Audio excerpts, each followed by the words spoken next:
출애굽기 23장의 말씀 보면서 우리가 하나님 앞에 정말로 감사하는 그런 믿음 되시기를 바랍니다. 1950년 6월 25일은 주일이었습니다.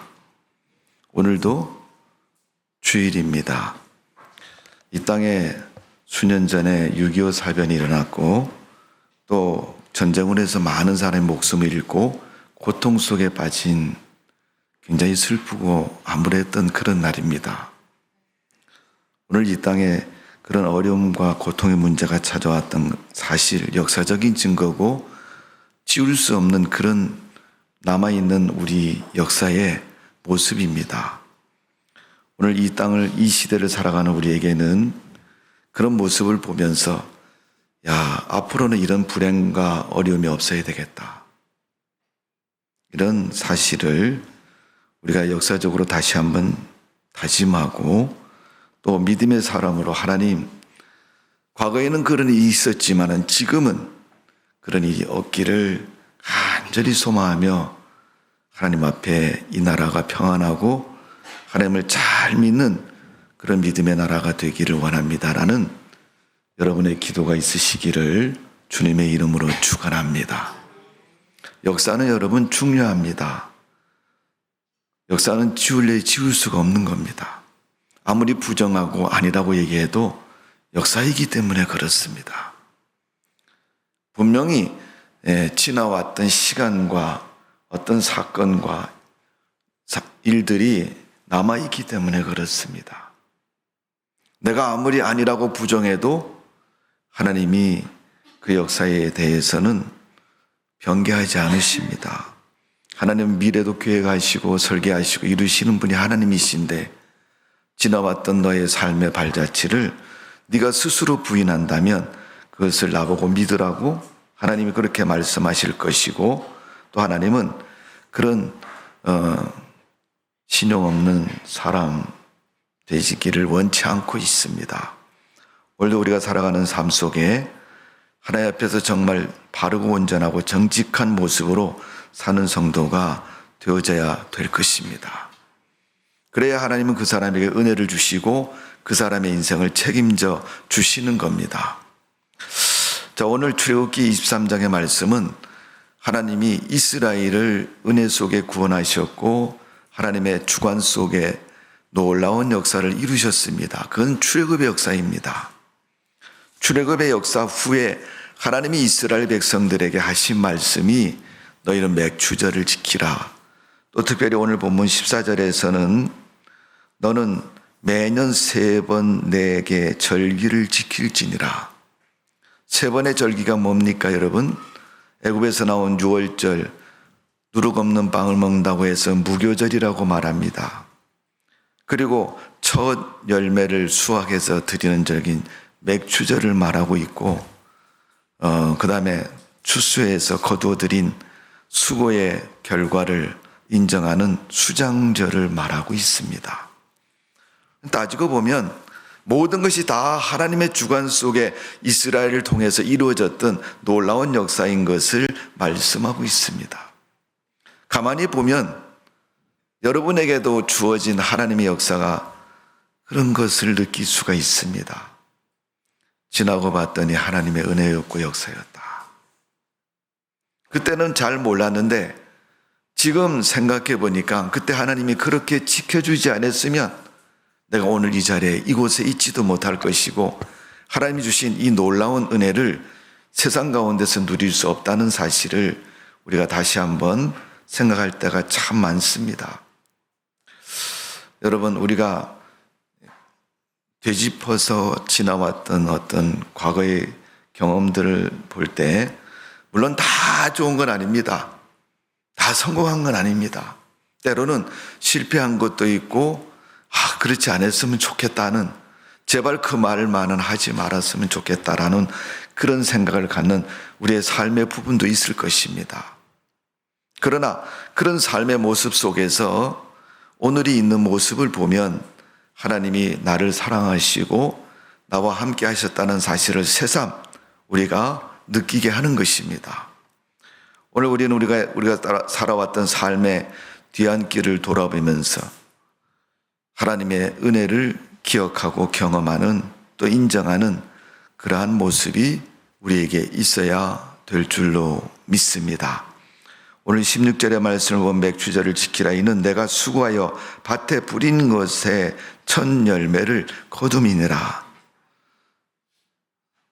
맥추자는 첫 열매를 거두었을 때의 절기를 말하는 것이고 수확을 말하는 것입니다. 우리가 알다시피 여러분, 땅에 뿌리는 씨앗은 기한이 차면 알곡이 되고 먹을 것이 되고 우리가 살아가는 삶의 토대가 되는 것을 볼 수 있습니다. 그게 이른 것은 이런 이유가 있고 늦은 것은 늦은 이유가 있는 것처럼 하나님은 이른 것과 늦은 것을 통해서 우리가 먹고 마시고 살아갈 수 있도록 은혜를 베풀어 주신 겁니다. 그러니까 일찍 거두는 것은 여러분, 하나님이 나를 위해서 그렇게 만드신 것이고 그렇게 주관하시는 거죠. 그러니까 여러분, 먹을 때마다 이건 하나님이 주신 것, 하나님 감사합니다. 하나님 고맙습니다. 우리가 살아가는 삶의 인생의 모습을 보면 마치 광야의 삶처럼 이스라엘이 광야에서 무엇을 먹었습니까? 만나를 먹었잖아요. 근데 그 만나를 먹을 때 그들이 어떻게 먹었습니까? 하나님이 아침에 일찍 일어나서 거두어서 먹고 그날 먹을 건 그날 아침에 거두어라. 해가 뜨면 다 없어지고 사라진다. 그리고 안식일 전날은 이 일치를 거두어서 먹도록 해라. 그러나 분명한 것은 먹고 남는 것은 다 썩어서 냄새가 나고 못 먹게 된다. 그러니까 어떻게 해요? 하나님이 그들에게 말씀하신 대로 순종해서 거두는 사람이 기쁘고 즐겁게 사는 거예요. 욕심내어서 많이 거두어도 그 다음날 되면 먹지 못하는 음식이 되고 썩어서 냄새가 나는 그런 모습이 되는 거죠. 여러분, 우리가 부자 된다고 열심히 거두어서 또 열심히 저축해서 통장에 수십억을 넣어놔도 여러분, 그것은 여러분 쓸모없는 물질하고 똑같은 거예요. 그때에서 여러분, 우리가 뭐 저축도 하지 말고 막 다 쓰라는 얘기는 아닙니다. 그러나 오늘 내게 주어진 그 물질을 가지고 아름답고 또 좋은 곳에, 또 선한 곳에, 필요한 곳에 사용할 줄 아는 것도 우리가 살아가는 삶의 방식이라는 것을 분명히 기억해야 됩니다. 우리 크리스찬들 중에 많은 사람들이 그럽니다. 목사님, 나 좀 기도해 주세요. 왜? 그러면 11조 좀 많이 하게 기도해 주세요. 아, 집사님 11조 그렇게 많이 하시려고요? 네, 기도해 드릴게요. 과연 그분이 고백한 것처럼 11조를 그만큼 하겠느냐? 그렇지 않다는 거예요. 돈을 손에 잡아봐야 안다는 거죠. 11조를 드리는 그 신앙을, 양심을 봐야 한다는 겁니다. 물질에 여러분, 사람에게 아주 묘한 매력이 있습니다. 적을 때는 많았으면 좋겠고, 많으면 많아서 감사합니다, 이 정도면 됐습니다 라는 말하는 사람은 아무도 없다는 겁니다. 여러분, 우리가 땅에서 심어서 소출을 얻는 것, 내가 심은 만큼 거둘 수 있다는 것, 이거 얼마나 큰 축복이고 은혜인지 모르는 것입니다. 이걸 이렇게 하신 분이 하나님이시라는, 하나님은 공평하신 분이기 때문에 적게 심은 자가 뻥튀기를 해가지고 수천 배 이루도록 하시는 분은 아닙니다. 오늘 본문에 있는 말씀처럼 내가 수고하여 밭에 뿌린 것 거둘 수 있도록 하나님이 축복하시고 지키시고 은혜 베풀어 주셨다는 겁니다. 성도 여러분, 지금 여러분들이 세상을 살아가면서 직장을 다니고 여러분이 수고하고 얻은 물질, 여러분이 수고해서 갖게 된 것입니까? 아니면 하나님이 주셔서 내가 얻을 수 있는 것입니까? 그 개념에 대해서 우리가 기억을 해야 됩니다. 오늘 하나님은 내게 주어진 것이 하나님이 주셨다는 사실을 인정하고 알라는 것입니다. 그래서 역대상 29장 11절에 보면 여호와여 광대하심과 권능과 영광과 이길 위엄이 다 주께 속하였사오니 천지에 있는 것이 다 주의 것이로소이다. 이 모든 것이 다 하나님의 것이라는 겁니다. 그래서 그 하나님은 시편 121편 1절 2절의 말씀처럼 내가 산을 향하여 눈을 들리라 나의 도움이 어디서 올꼬 나의 도움이 천지를 지으신 여호와에게서로도 있어다 라고 말한 것처럼 내게 모든 것은 다 하나님께로부터 왔다는 것입니다. 그래서 시편 124편 8절에 보면 우리를 도우시는 천지를 지으신 여호와의 이름에 있도다. 모든 것이 다 돕고 주시는 하나님께 있다고 말씀하고 있습니다. 사도 바울은 하나님의 거룩한 사역을 하면서 늘 잊지 않고 감사하는 그의 입술의 기도는 나의 나된 것이 다 하나님의 은혜라고 말하고 있습니다. 내가 집사가 된 것도, 내가 권사가 된 것도, 내가 구원받은 것도, 내가 하나님 나라의 생명책에 이름이 기록된 것도, 아니면 내가 이렇게 부자로 사는 것도, 내가 거할 수 있는 집이 있는 것도, 내가 일할 수 있는 직장이 있는 것도 다 하나님의 도우심과 은혜라는 것을 말씀하고 있습니다. 여러분 인정하시지요? 다 하나님의 은혜입니다. 내가 아프리카에 태어나지 않은 것도 뭐예요? 하나님의 은혜라는 것입니다. 내가 아주 경제적으로 빈곤한 나라에 태어나지 않고 가난 속에 허덕이지 않는 것도 하나님의 은혜인 것입니다. 따지고 보면 다 하나님이 내게 주신 큰 은혜라는 사실을 우리는 인정하고 고백하며 살아가는 믿음 되어져야 될 줄로 믿습니다. 여러분, 맥주절을 지키는 것은 그 하나님을 인정하는 것이고 그 하나님께 예배를 드리는 것이고 그 하나님께 영광을 돌리는 것입니다. 자, 오늘 보면 19절의 말씀, 내 토지에 처음 거둔 열매를 가장 좋은 것을 가져다가 너희 하나님 여호와 전에 드릴지니라. 넌 염소 새끼와 그 어미의 젖을 삼지 말지니라. 자, 처음 거둔 열매 중에서 가장 좋은 것으로 드리라. 여러분, 가장 좋은 것이라는 의미는 쭉 나열해 놓고 이렇게 골라서 이게 제일 좋네 이렇게 생각하는 것도 의미가 되지만, 가장 좋은 것의 의미는 하나님을 첫째로 섬기는 믿음을 말하는 것입니다.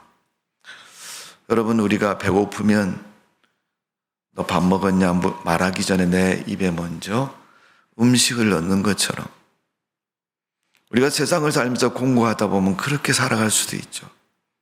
그렇지만 유일하게 너 밥 먹었냐고 묻는 사람이 있습니다. 누구예요? 그의 어머니인 것이죠.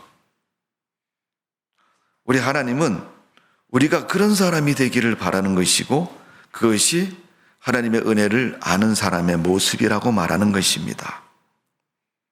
바울은 골로새서 2장 7절에 보면 믿음의 기초 위에 감사를 하고 그 믿음에 굳건히 있어서 감사가 넘치게 하라고 그랬어요. 감사라는 것은 하나님이 하나님 것으로 인정하는 것이고 하나님이 내게 주신 것이라는 것을 인정하는 것이 감사라고 말합니다. 그래서 감사 믿음은 대단히 중요한 것입니다. 또 하나님이 그 감사를 받으시고 하나님이 기뻐하시는 줄로 믿습니다. 또 하나님은 정직한 마음으로 감사하는 자의 감사를 기뻐하십니다. 거짓이 없고 또 순전하고 하나님이 주신 그대로 순진하게 인정하는 그런 감사를 감사라고 말하고 있습니다. 그것은 진실한 의인의 감사인 것이고 정직한 믿음의 감사인 것입니다. 다시 시편 140편에 말한 것처럼 우리가 하나님 앞에 감사할 때는, 하나님을 인정할 때는 순수하고 정직한 마음으로 정말로 그렇습니다라고 인정하는 믿음이 되기를 바라고 있는 것입니다. 모든 것이 다 주님께로부터 시작되었고 주님께로부터 우리에게 주어진 은혜입니다. 오늘 출애굽기 15장의 말씀을 보면 이렇게 말하고 있습니다. 너는 무교병의 절기를 지키라. 내가 내게 명령한 대로 야빈멸에 정한 때에 이래 동안 무교병을 먹을지니 이는 그 달에 내가 애굽에서 나왔음이라 빈손으로 내 앞에 나오지 말지니라. 출애굽의 역사를 그들에게 말씀하시면서 하시는 말씀이 빈손으로 오지 말아라. 출애굽하면 하나님이 애굽의 바로에게 10가지 재앙을 내리고 홍해를 가르시고 우리를 이 가나안 땅으로 인도하셨다는 사실을 그들은 역사 속에 알고 있고 인정하고 있고 경험해왔던 자기의 삶인 것입니다. 그러니까 그들이 지금 가지고 있는 그 역사적인 출애굽의 사건은 하나님의 은혜를 입은 것이고, 그때 하나님이 그렇게 해주지 않았으면 우리는 400년 동안 애굽의 종이 되었는데 지금도 그거 하고 있을 것이다. 앞으로도 어쩌면 얼마까지 될지 모르지만은 계속 종으로 살 것이라는 사실을 분명히 알고 있는 것입니다. 그러니까 그때 하나님이 그렇게 도우시고 역사해 주셔서 지금 이렇게 자유롭고 하나님이 주신 땅에서, 하나님이 주신 은혜 속에서, 하나님 주신 모든 양식 속에서 지금 살고 있습니다. 그렇게 인정하는 그 인정의 믿음을 말하는 것입니다. 그래서 빈손으로 나오지 말라. 네가 하나님 은혜 입었으니까 거저 은혜라고 생각하지 말고 하나님이 내게 해주신 은혜라는 것을 생각하고 내가 할 수 있는 것을 해라. 그것이 바로 빈손으로 내게 보이지 말라는 말의 의미인 것입니다. 오늘 여러분 가만히 돌아보면 2023년도가 1월달 시작된 지 엊그제 같아 벌써 이제 6월 마지막 주일입니다. 여러분 6개월 동안 어떻게 살아오셨습니까? 무엇을 하셨습니까? 때로는 마음대로 되지 않은 일도 있을 것이지만 따지고 보면 다 잘 되도록 하나님이 은혜를 베풀어 주신 줄로 믿습니다. 왜 하나님이 빈손으로 보이지 말라고 말했을까요? 여러분 벳세다 광야에서 보면 5,000명이 굶주려 있을 때 예수님께서 어린아이 도시락을 가지고 축사하시고 5,000명을 먹이시고 12광주리가 남았습니다. 도저히 사람이 할 수 없는 일인 것입니다. 그 축사 전에 예수님이 제자들에게 물으셨죠. 야, 이 많은 사람에게 먹을 걸 줘라. 그랬더니 제자가 주판을 탁 두들기더니 얼마가 듭니다. 이렇게 얘기를 하니까 그 돈이 어디 있으며, 여러분 돈이 있다 그래도 살 수 있는 데가 어디 있겠습니까? 그 광야에서 떡집도 없고 아무것도 없는 그 광야에서. 그때 예수님께서 어린아이 그 도시락을 가지고 축사하셔서 5,000명을 먹이셨습니다. 무엇이든지 그들에게 있는 것을 가지고 하나님은 축복하셨습니다. 그러니까 우리가 인생을 사는 것도 내가 할 수 있는 것을 하나님이 축복하시면 세계적인 존재가 되기도 하고 세계적인 인물이 될 수가 있습니다. 근데 내게 있는 것을 인정하지 않고 내게 있는 것을 주님께 드리질 않으면 아무것도 거둘 수가 없는 것입니다. 오늘 그들에게 그런 축복의 역사가 있었던 것처럼 하나님은 오늘도 우리 삶 속에 있는 것으로 우리를 축복해 주시기를 원하고 계십니다. 잠언서 3장 9절 10절에 보면 내 재물과 수산물에 처음 익은 열매로 여호와를 공경하라. 내게 있는 처음 것으로 하나님을 공경하라 라고 말하고 있습니다. 오늘 여러분 우리에게 하나님이 빈손으로 오지 말라고 말한 것은 내가 드리는 작은 것을 통해서 내가 너를 축복하시겠다는 겁니다. 그래서 우리가 신앙생활에서 헌금 생활은 우리 인생의 마중물과 같은 것입니다. 어린아이 도시락과 같은 것입니다. 목사님 나는 드리는 거 얼마나 힘들었는데요. 전략하고 아끼고 모아갖고 드렸습니다. 하나님의 눈으로 보실 때는 내가 그것을 통해서 너를 크게 축복해 주시겠다는 겁니다. 오늘 본문 20절에서 26절에 보면 하나님이 그들을 축복하신 그런 말씀이 기록되어 있습니다. 20절에 보면 너를 내가 예비한 곳에 이르게 하겠다. 내가 너에게 약속한 것을 지켜 있게 해 주시겠다는 겁니다. 21절에 보면 내 이름이 그에게 있음이니라. 여러분, 하나님의 은혜가 있는 곳에 하나님이 함께 하시겠다고 해서 여러분 인생 실패한 사람 아무도 없습니다. 야곱이 베델에서 하나님을 만났을 때 하나님께서 야곱에게 말씀하시지 않았습니까? 내가 어딜 가든지 내가 너와 함께 하겠다. 그러니까 외삼촌 집에 가도 세겜 족속을 만나도 원수 같은 사이가 나빠진 형을 만나도 하나님은 야곱의 인생을 복되게 하셔서 문제를 해결해 주시고 그 인생을 축복해 주신 분이 하나님이십니다. 그 하나님이 오늘 여러분의 하나님이신 줄로 믿습니다. 그 하나님이 여러분을 도우시고 축복해 주시는 줄로 믿습니다. 자, 오늘 그 말씀처럼 맥주절을 통해서 하나님이 우리를 축복해 주시겠다. 오늘 16절에 첫 열매를 거두어서 하나님을 공개하는 것처럼 하나님을 생각하고 하나님 앞에 물질을 드리는 그 믿음에 하나님은 큰 복을 더하여 주시는 줄로 믿습니다. 본문 19절에 보면 너는 초제에서 처음 익은 열매를 첫 것을 가져다가 너희 하나님 여호와의 전에 드릴지니라 라고 말씀한 것처럼 내가 이것을 얻은 것은 하나님의 은혜요 하나님께 드립니다. 하나님 이것을 받으시고 나를 축복해 주옵소서. 하나님은 그 물질을 통해서 하나님의 은혜를 더해 주십니다. 성경에 보면 이스라엘 백성들을 하나님이 어떻게 축복해 주셨습니까? 하나님의 사자를 보내서 저들을 보호하시고 인도해 주셨습니다. 자, 오늘 20절에 말씀한 것처럼 내 사자를 내 앞서 보내어 길에서 너를 보호하여. 여러분, 광야길이 40년 길입니다. 긴 세월입니다. 우리가 여러분 오늘 예수 믿고 오늘 죽는 게 아니고 내 목숨이 다하는 그날까지 어쩌면 사람마다 다른 기간이지만은 긴 시간 동안 하나님을 경험하고 하나님을 의지하고 하나님의 은혜 속에 살아가는 인생의 긴 여정의 기간입니다. 그 모든 기간 동안 하나님이 하나님의 사자를 나보다 앞서 보내셔서 대적자가 나타나면 물리쳐 주시고 또 웅덩이가 나타나면 메워주시고 또 물이 없으면 물을 내게 해주시고 또 고난과 역경이 찾아오면 그 고난과 역경을 다 물리쳐서 평평하고 살기 좋은 그러한 곳으로 인도해 주시는 줄로 믿습니다. 그것을 아는 다윗이 시편 23편에 여호와는 나의 목자라고 말씀하고 있습니다. 우리는 우리가 필요해서 하나님을 찾을 때 목자 대신 하나님 나의 목자이십니다.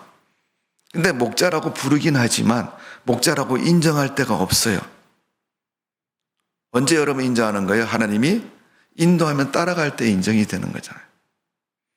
하나님 나 목자십니다 이 얘기는 많이 하지만 그분이 진정으로 내 목자라면 내가 그분을 따라가야 되는데 하나님이 감동을 줘도 아무 소식이 없고 음성을 돌려서 주셔도 아무 소식이 없고 꿈에 나타나셔서 말씀하셔도 아무런 소식이 없고 또 거기서 조금 심하게 사람을 통해서 집사님 이거 좀 하셔야 되지 않냐 이렇게 얘기해도 아무런 반응도 없습니다. 그러면 여러분 목자가 될 수가 없는 것입니다. 하나님께서 예비하신 축복의 길로 은혜의 길로 오늘도 인도받고 그런 삶을 살아가는 성도가 되시기를 주님의 이름으로 축원합니다. 자, 20절 뒤에 부분에 보면 하나님은 해치는 자를 막아주신다. 또 하나님께서는 우리가 양식이 없고 물이 없을 때 공급하셔서 굶지 않도록 축복해 주신다. 그 다음에 25절의 말씀을 보면 우리의 병을 제하여 주신다고 말씀하고 있습니다. 25절에 보면 너희 중에서 병을 제하리니 개인적인 질병도 또 공동체적인 질병도 다 제거해 주신다는 겁니다. 오늘 우리가 겪고 있는 코로나19도 하나님께서 다 치료하셔서 사라지게 축복해 주실 줄로 믿습니다. 우리에게 모든 질병도 다 치료하시고 고쳐주신다는 겁니다. 인생의 즐거운 문제도 다 해결해 주신다고 말씀하고 있습니다. 예수님 말씀하시지 않았습니까? 내가 채찍에 맞음으로 너희가 나음을 입었다고 말씀하시고, 내가 질고를 지고 너희를 대신해서 십자가의 길을 갔다고 말씀하고 있습니다. 주님 가신 그 십자가의 은혜와 축복이 여러분에게 다시 넘치는 복이 있는 삶 되시기를 주님의 이름으로 축원합니다. 마지막 26절의 말씀, 내 나라가 낙태하는 자가 없고 임신하지 못하는 자가 없을 것이라. 가슴 아픈 사건들이 뉴스를 통해 매일 나오잖아요, 여러분. 냉장고, 또 어느 지역에 갔더니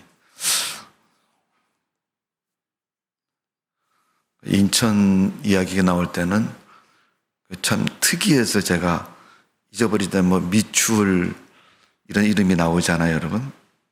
거기 사건 사고만.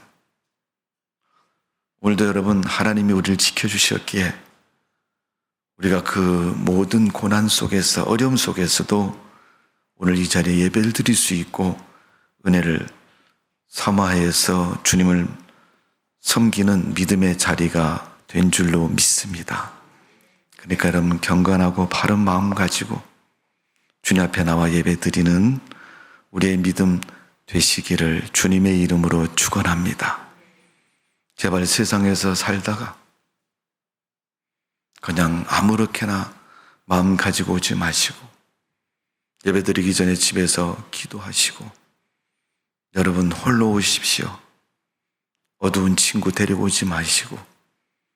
오늘도 제가 너무 심란합니다만은 어쨌든 우리가 정말 하나님을 믿는 사람으로 믿음의 바르고 온전한 예배를 잘 드림으로 믿음의 승리자가 되시기를 주님의 이름으로 축원합니다. 기도하겠습니다. 아버지 하나님, 하나님을 사랑하는 마음으로 예배를 드리고 하나님을 사랑하는 마음으로 믿음을 가지고 주님을 섬길 수 있도록 도와주옵소서.